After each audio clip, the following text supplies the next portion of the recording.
은혜 받을 하나님의 말씀은 에레미야 34장 12절에서부터 22절까지 말씀입니다. 에레미야 14장 12절에서부터 22절까지 말씀. 우리 10월, 11월, 10월, 11월이 우리 에레미야를 보고 있습니다. 그래서 새벽에 에레미야 보고 있고요. 계속 이어서 또 11월까지 해서 에레미야 우리 이제 52장까지 볼 테니까 여러분 잘 기억하셔서 우리 에레미야 말씀에 큰 은혜 받으시길 바랍니다. 34장 12절 제가 읽습니다. 22절까지 말씀 중에서 그러므로 여호와의 말씀이 여호와께로부터 에레미야에게 임하니라 이르시되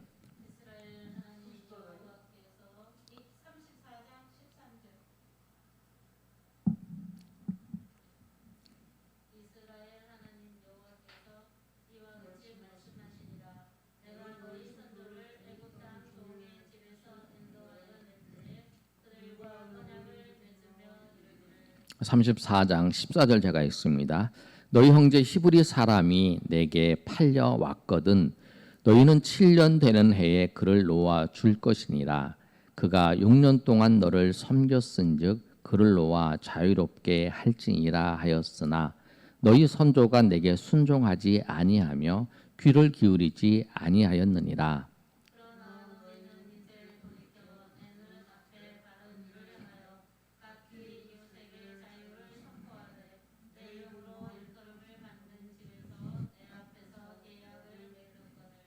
너희가 돌이켜 내 이름을 더럽히고 각기 노와 그들의 마음대로 자유롭게 하였던 노비를 끌어다가 다시 너희에게 복종시켜 너희의 노비로 삼았도다.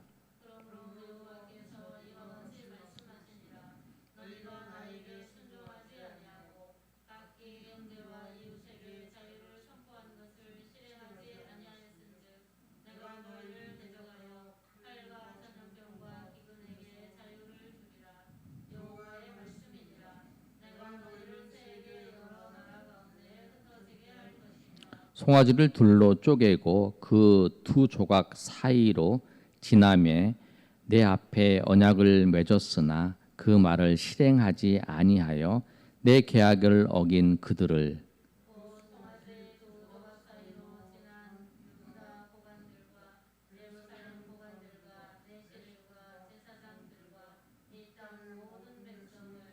내가 그들의 원수의 손과 그들의 생명을 찾는 자의 손에 넘기리니 그들의 시체가 공중의 새와 땅의 짐승의 먹이가 될 것이며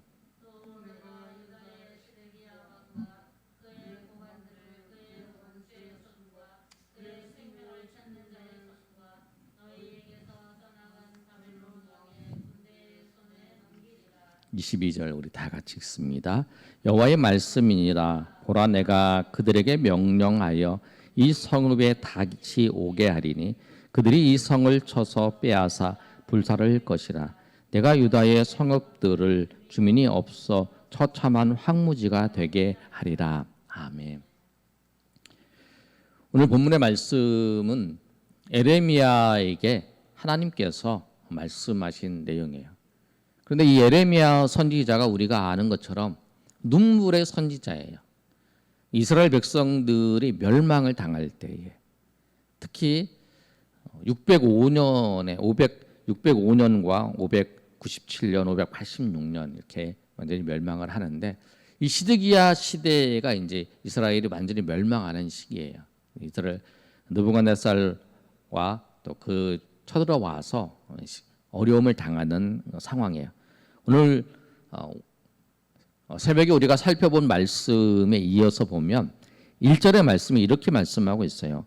바벨론의 느부갓네살 왕과 그의 모든 군대와 그의 통치하에 있는 땅의 모든 나라와 모든 백성이 예루살렘과 그 모든 성읍을 칠 때에 그러니까 이 상황이 어떤 거냐면 예루살렘을 중심으로 해서 그 당시에 가장 강력한 그 강대국인 그 바벨론의 느부갓네살 왕이 그 자기들의 사람들을 데리고 와서 전쟁을 벌이는 거예요. 전쟁을 와서 치르는 거예요. 이렇게. 그러면서 포위가 됐어요. 포위가 되니까 이때에 하나님께서 이 에레미야를 통해서 뭐라고 말씀하시냐면 시드기야 왕, 네가 너희는 바벨론에 패배할 것이고 너는 바벨론에 끌려갈 것이다 라고 말씀을 했어요. 이 말씀을 하니까 시드기야 왕이 어떻게 하냐면 8절에 있는 말씀을 보시면 이렇게 말씀하고 있어요. 시드기야 왕이 예루살렘에 있는 모든 백성과 한 가지로 하나님 앞에서 계약을 맺고 자유를 선포한 후에 이렇게 말씀하고 있어요. 이 자유가 선포한 게 뭐냐면 그 계약은 뭐냐면 9절에 우리 9절 한번 읽어볼까요? 우리 시작. 그 계약은 사람마다 각기 히브리 남녀노비를 놓아 자유롭게 하고 그의 동족 유다인을 종으로 삼지 못하게 한 것이라. 그래서 10절에 이 계약에 가담한 고관들과 모든 백성이 각각 노비를 자유롭게 하고 다시는 종을 삼지 말라 함을 듣고 순복하여 놓았더니 11절을 다 같이 읽습니다. 후에 그들의 뜻을 변하여 자유를 주었던 노예를 끌어다가 복종시켜 다시 노예로 삼았더라. 어떤 일이 있었냐면 이 느부갓네살 왕이 쳐들어왔어요. 쳐들어오니까 그리고 너희는 망할 것이다. 너희는 끌려갈 것이다. 라고 얘기를 하니까 시드기야 왕이 어떻게 하냐면 하나님의 말씀을 우리가 어겼던 거, 하나님 말씀을 잘 듣지 않았던 게 뭐냐를 살펴본 거예요. 그래서 뭘 했냐면 하나님께서 뭐라고 말씀하는 애굽에서 출애굽을 해서 백성들을 끌고 나와서 하나님께서 말씀하신 말씀이 그거예요. 너희 민족의 같은 민족의 사람들을 노예로 삼지 말라, 종으로 삼지 말라는 거예요. 그 이유는 뭐냐면 너희 같이 종되었던 자가 자유롭게 되었기 때문에 그렇다. 그러면서 만약에 가난해서 정말 먹을 것이 없고 힘들고 그래서 돈을 꾸어서 내가 당신의 종이 되겠습니다. 그냥 먹고 살기 위해서 종이 될 수도 있잖아요. 죽을 수는 없으니까. 그래서 내가 당신의 종이 될 테니까 당신을 섬길 테니까 나에게 먹을 거를 주십시오. 우리 예전에 종살이 할 때 그렇게 하잖아요. 다른 건 말고 먹을 것만 주십시오. 이렇게 해서 예전에 이제 그 조선 시대에 우리 사극을 보면 그런 얘기가 나오잖아요. 그런 형식이에요. 그래서 이제 종이 됐어요. 그러면 하나님께서 뭐라고 말씀하시냐면 6년 동안은 종이 되지만 7년째에는 그들을 놓아주라는 거예요. 그래서 그 말씀이 생각나서 이제 고관들과 같이 하나님께서 말씀을 이제 지키는 거예요. 하나님께서 말씀을 하시는 그 말씀을 지키는 거죠. 그러니까 마치 우리가 그런 거죠. 우리가 잘못한 게 있어요. 잘못한 게 있는데 내가 어려움이 이제 터졌어. 어려움이 생겼어요. 그랬더니 제일 먼저 우리가 살펴본 것은 혹시 내가 하나님 앞에 잘못한 게 없는가? 내가 하나님 앞에 회복해야 될 부분이 없는가? 이런 생각을 하는 거예요. 이거 아주 잘하는 거예요, 여러분. 여러분이 만약에 어려운 일이 생기고 어려운 힘든 일이 생겼을 때에 내가 하나님 앞에 잘못한 거, 하나님 앞에 내가 회개할 것을 생각하는 거, 그거 여러분 잘하시는 거예요. 왜? 그 일 때문에 내가 나의 죄를 생각하고 내가 나의 죄를 벗어버리는 거, 그리고 내가 하나님 앞에 죄악으로부터 멀어져 갔던 내가 그 죄악으로부터 떨쳐나가서 하나님으로 가까이 가는 거, 그것은 우리가 해야 될 일이에요. 그러니까 우리가 고난이 닥쳤을 때, 질병이나 어려움이나 이런 일이 닥쳤을 때에 내가 항상 하나님 앞에 내가 어떻게 가야 될 것인가를 생각해야 되는 거예요. 죽음을 생각할 때도 우리가 하나님 앞에 어떻게 살 것인가를 생각해야 된다는 거예요. 우리가 같이 전도 훈련을 받는 집사님이 있는데 집사님 아들이 37인데 무슨 암이었죠? 육종암에 걸려서 소천했어요. 그걸 보면서 어머니가 얼마나 가슴 아파요. 그런 모습을.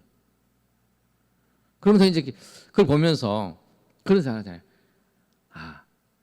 우리 인생에 순서가 없구나. 내가 먼저 갈 수도 있고 나보다 먼저 나이 드신 분들도 나보다 늦게 갈 수도 있다는 거예요. 37이니까 굉장히 젊죠. 어머니가 집사님인데 그 아들 친구들이 문상을 하고 이제 가는 거예요. 근데 우리가 이제 그 문상을 하고 이제 가는데 그 수원 연화장에 있었는데 그 아들을 보고 아들의 친구들을 보고 그렇게 우는 거예요. 예. 울면서 가슴이 아픈데 그러니까 우리가 어려운 일이나 그 남이 슬픈 일을 당했을 때에 그런 일을 볼 때 항상 우리가 꼭 기억해야 될 것은 내가 하나님 앞에 내가 서야 될 일이 있다는 거. 그런 걸 항상 생각해 하셔야 되는 거예요. 여러분의 어려움이 닥쳤을 때, 아픔이 있을 때, 고통이 있을 때. 이 시드기야는 그것까지는 잘했어요. 시드기야와 그 백성들, 교관들이 우리가 어려운 일을 당했을 때 이 계기를 통해서 하나님을 생각하고 어떻게 하면 하나님과 가까울 수 있을까 그렇게 해서 나아간 거예요. 그래서 이제 종되었던 사람들을 다 풀어줬어요. 그런데 어떠냐면 22절에 우리가 읽진 않았는데 보시면 보라 내가 그들에게 명령하여 이 성읍에서 다시 오게 하리니 그들이 어떻게 했냐면 황무지가 되게 한다는 거예요. 이 땅을 황무지가 되게 하겠다. 왜 그러냐면 그게 이제 오늘 우리가 읽었던 그 말씀의 내용이에요.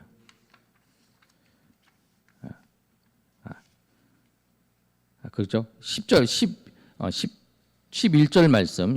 말씀에 보시면 후에 그들의 뜻이 변하여 자유를 주었던 노비를 끌어다가 복종시켜 다시 노예로 삼았다라 이렇게 말씀해요. 그들이 그렇게 처음엔 했는데 나중에 이제 그 풀어졌던 노예를 다시 끌어와서 노예로 삼아 버린 거예요. 근데 왜 그랬냐면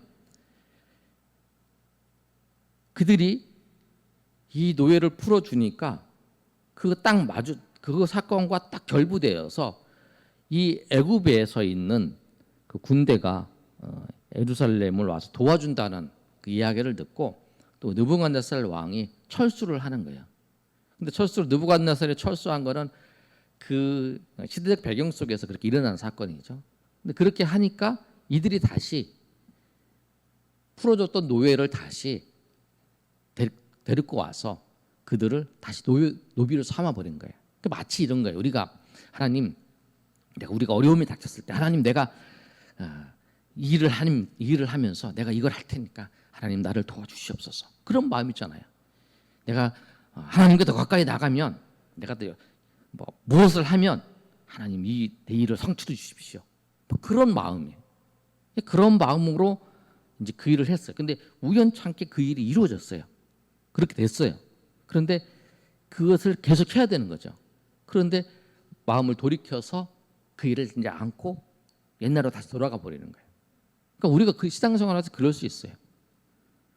하나님 앞에 마치 하나님하고 하나님을 이용하는 것처럼 하나님 내가 이 어려운 속에서 내가 이 일을 할 테니까 하나님 나를 도와달라고 내가 이렇게 하나님 앞에 더 열심히 봉사하니까 하나님 나에게 나 사업을 잘 되게 하고 내가 하나님 앞에 기도하니까 하나님 이렇게 해주시고 하나님 내가 이렇게 다른 사람을 섬기니까 하나님 이렇게 해달라고 그렇게 하는 마음이에요.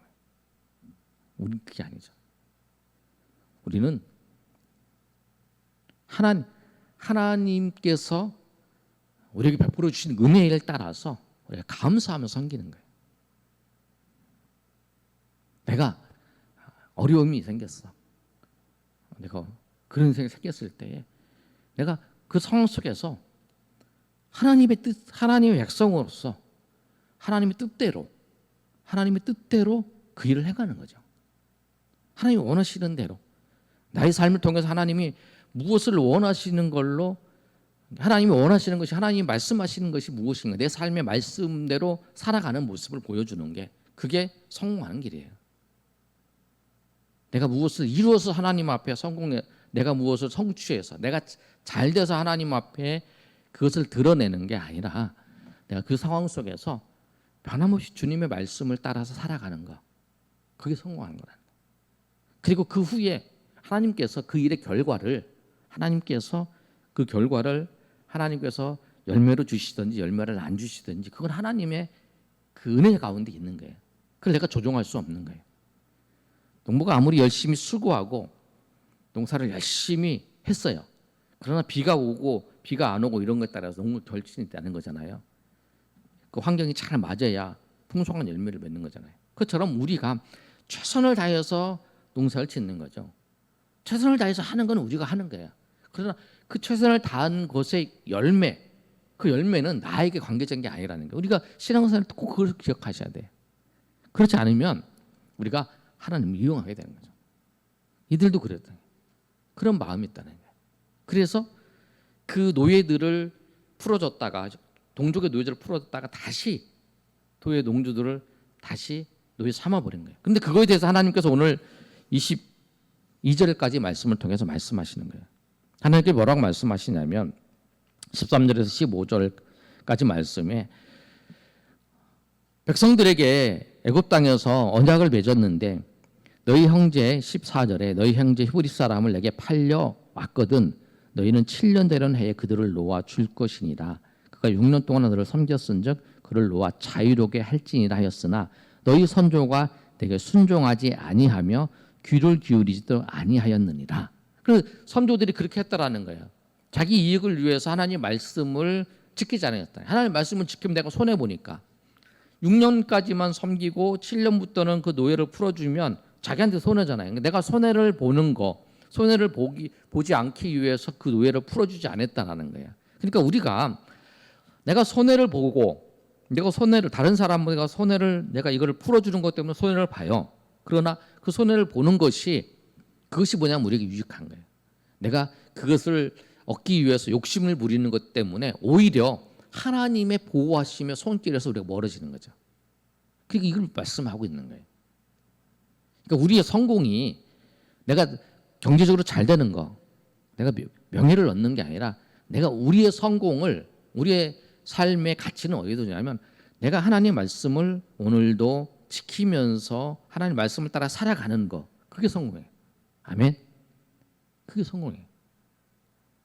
그리고 그 열매, 그 결과는 그거에 따라서 나타나는 내가 그 어렵게 계속 살아가든지 내가 그 삶을 살아가는 데 있어서 하나님께서 나도 모르게 열매를 주는 거, 그건 하나님의 주권 아래에 있는 거죠. 열매를 안 줄 수도 있어요. 제가 계속적으로 말씀드린 게 그거잖아요.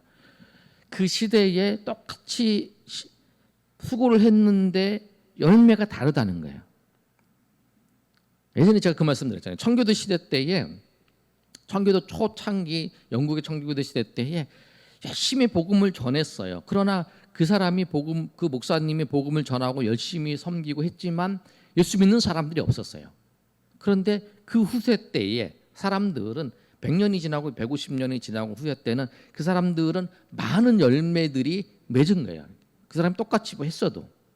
그렇다고 해서 하나님께서는 이 사람은 그 전에 열매가 없던 사람들은 하나님의 종이 아니다. 하나님의 백성이 하나님의 훌륭한 종이 아니다. 그렇게 말씀 안 하시잖아요. 이 사람도 다 똑같이 하나님 나라에 쓰임 받은 거예요. 이 사람은 뿌리는데 이 사람은 열매를 맺는데 쓰임을 받은 거죠. 우리 한국 교회에도 그런 거예요. 한국 교회에도 70년대 80년대 한국에 놀라운 부흥의 역사가 일어났어요.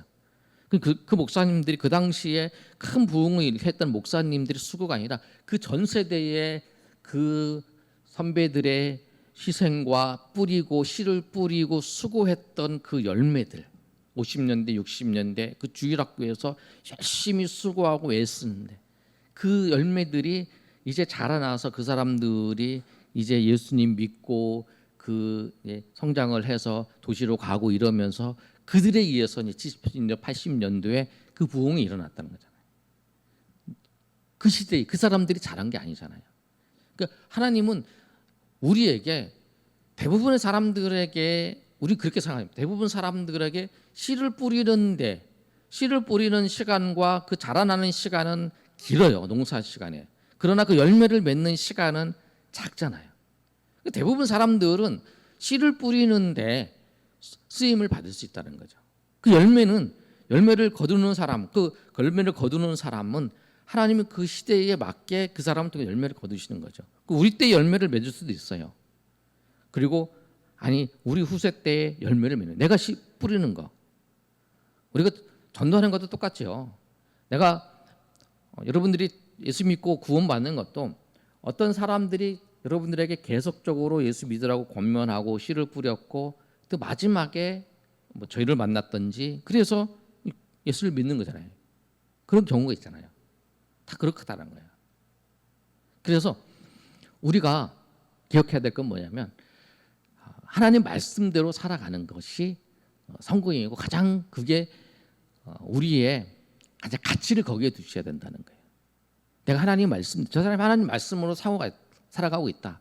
그런데 가난하다. 그런데 그게 복이 없다는 게 아니에요. 내가 어렵게 살고 있다. 그 말씀대로 살아가고 있는데 어렵게 살고 있다. 그럼 하나님께서 그 말씀대로 살아가는데 가난하게 살지만 그 속에서 하나님 은혜를 주시고 남모르는 하나님의 깊은 사랑과 은혜가 있어요. 꼭 그걸 기억하셔야 된다. 다른 사람 비교할 게 아니라 오늘 말씀에도 그거죠. 그들이 뭐냐면 물질적인 풍요를 얻기 위해 하나님의 말씀을 버렸어요. 그래서 오늘 이즈 시대 때에 이제 하나님께서 그랬는데 나중에 시드기야 시대 때에 하나님의 말씀을 지키는 일들을 이제 벌어진 거죠. 13절의 말씀을 보면 너희가 이제 돌이켜 눈앞에 바른 일을 행하여 각기 이웃에게 자유를 선포하되 내 이름으로 일컫는 받는 집에서 내 앞에서 계약을 맺었거늘. 그래서 그 얘기를 하는 거예요. 하나님께서 뭐라고 말씀하시냐면 너희들이 이제 그 언약을 맺어서 이 사람들을 풀어주는 일을 했다. 그런데 그 다음이 문제예요. 13절에 뭐라고 말씀하고 있냐면 15절이죠. 그러나 너희는 이제 돌이켜 내 앞에 바른 일을 행하여 각기 이웃에게 자유를 선포하며 내 이름으로 일컬음 받는 내 앞에 계약 맺었거든. 16절에 너희가 돌이켜 내 이름을 더럽히고 각기 노아 그들의 마음대로 자유롭게 하였던 노비를 끌어다가 다시 너희에게 복종시켜 너희의 노배로 삼았더라. 그래서 이제 그를 끌어다가 다시 노예로 삼은 것을 하나님이 말씀하시는 거예요. 근데 하나님은 그것을 보면서 뭐라고 말씀을 하시냐면 하나님께서 너희가 내 이름을 더럽혔다고 말씀하시는 거예요. 16절에 너희가 돌이켜 내 이름을 더럽혔다. 하나님의 이름을 더럽히는 게 뭐냐면 내가 하나님 이 일을 하겠습니다 라고 하고 그 다음에 내가 그것을 이용해서 나의 이익을 취하고 다시 그것을 깨버리는 거예요. 그게 이제 하나님의 이름을 더럽혔다고 말하는 거예요. 하나님의 언약을 깨는 것, 하나님의 말씀을 내가 지키다가 말씀을 깨는 것, 그 부분에 대해서 말씀하는 거예요. 그랬더니 하나님께서 이들에게 어떻게 하시냐면 17절에 있는 말씀이에요. 내가 형제에게 자유를 선포하는 것을 실행하지 아니하였은즉 내가 너희를 대적해서 칼과 기근과 전염병으로 너희를 흩어지게 할 것이다. 뭐냐면 형제들에게 자유를 주었는데 그 자유를 억압하고 노예로 삼았기 때문에 내가 칼과 기근과 전염병에게 자유를 주겠다라고 하는 거예요. 17절 하반절 말씀에 보면 내가 너희를 대적하여 칼과 전염병과 기근에게 자유를 주리라. 이 말씀이 굉장히 중요해요, 여러분. 뭐냐면 전염병과 기근과 칼이 하나님께서 억압해 놓으셨다는 거예요. 근데 우리의 삶이 여러분이 평온한 이유는 뭐냐면 그래 내 삶에 정말 어려움이 없고 막 기근도 없고 전염병도 없고 그런 칼도 없고 그런 이유는 뭐냐면 하나님께서 그것을 억압시켜 놨다는 거예요. 그래서 내가 너희가 그렇게 했기 때문에 내가 이제 칼과 전염병과 기근을 자유하게 할 것이다 라고 하는 거예요. 그러니까 하나님께서 그것을 잡아놨다는 거예요. 꽉 잡아놨어요. 우리를 지키시기 위해서 우리에게 닥칠 수 있는 어려움을 꽉 하나님께서 묶어주신 거예요. 그런데 이제 너희가 그 사람들을 자유롭게 안 했기 때문에 내가 이것들을 이제 자유롭게 할 것이다.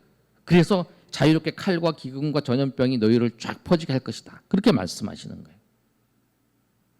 우리가 하나님이 우리를 보호하시지 않으면 우리의 삶은 무너집니다. 아멘.